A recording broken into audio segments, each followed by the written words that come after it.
I was driving in a car with a young woman. At the beginning of the dream, she seemed to be a particular person I know, who, in fact, a former student of mine. And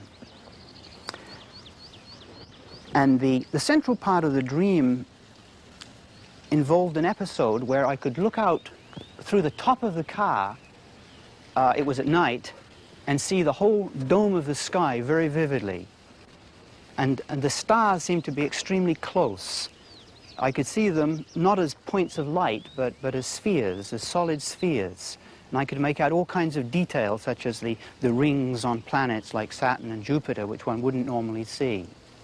Even in the dream itself, I remember being very, very struck by this, very impressed by this. I remember remarking to my companion that it would be a beautiful night for going for a walk. This dream begins, I'm driving by night with a female companion.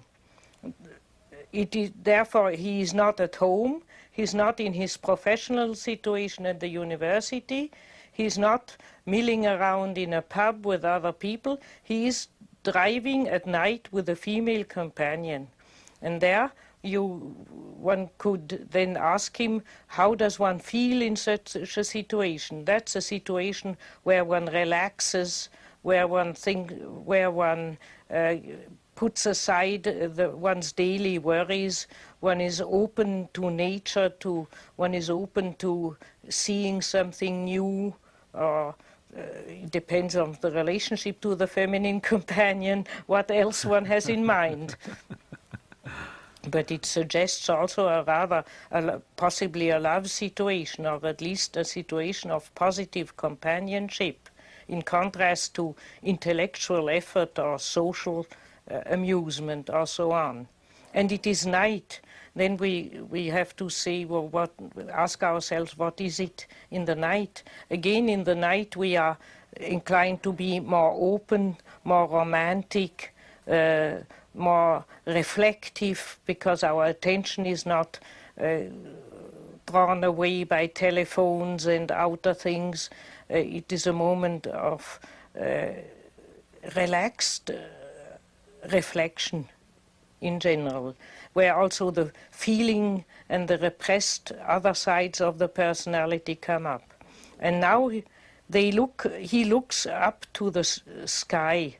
The sky has always been one of the most fascinating sights for mankind.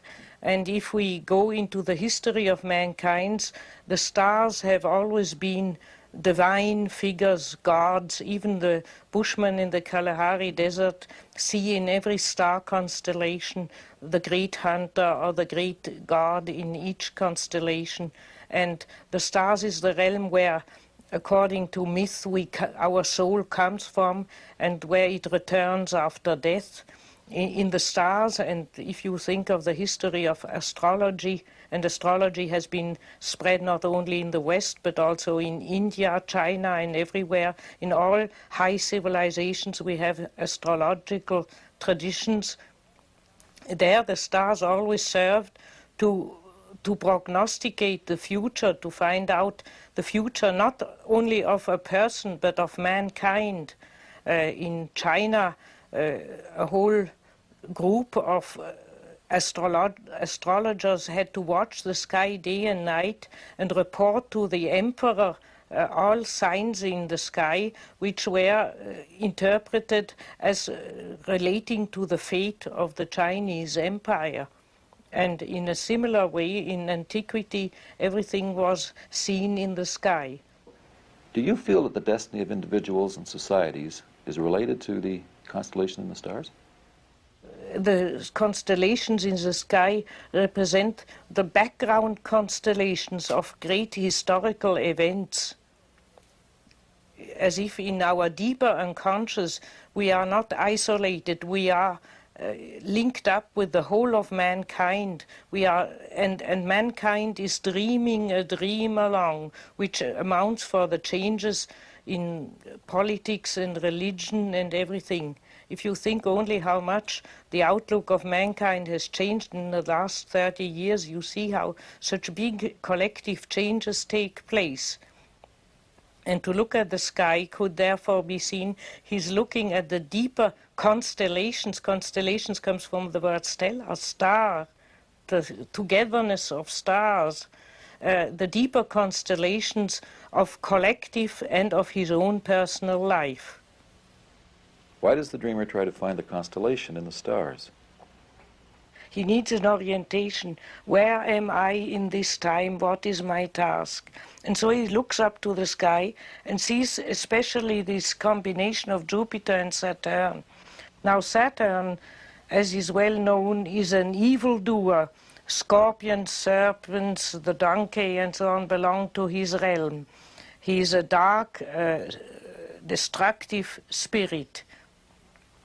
And Jupiter is in general the star of the kings, of the king of justice, of worldly expansion, of a royal personality, of magnanimity and all the positive qualities of a royal personality.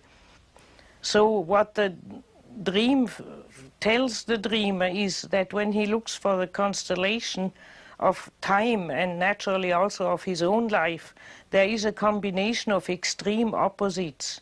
It's a moment of change, of where destructive and constructive forces are constellated simultaneously. He's only first, in the first part of the dream, only impressed by the beauty of the nocturnal scene and proposes to go for a walk, leave the car and go for a walk. This is a big step forward. He gives up the mechanical way of moving through life. And when you walk, you are in much closer touch with nature, but you are also very much slowed down. So you go step by step and you feel the country, you feel the earth, you feel the trees and the air around you much better. So that is the positive change which comes around from this vision on the sky.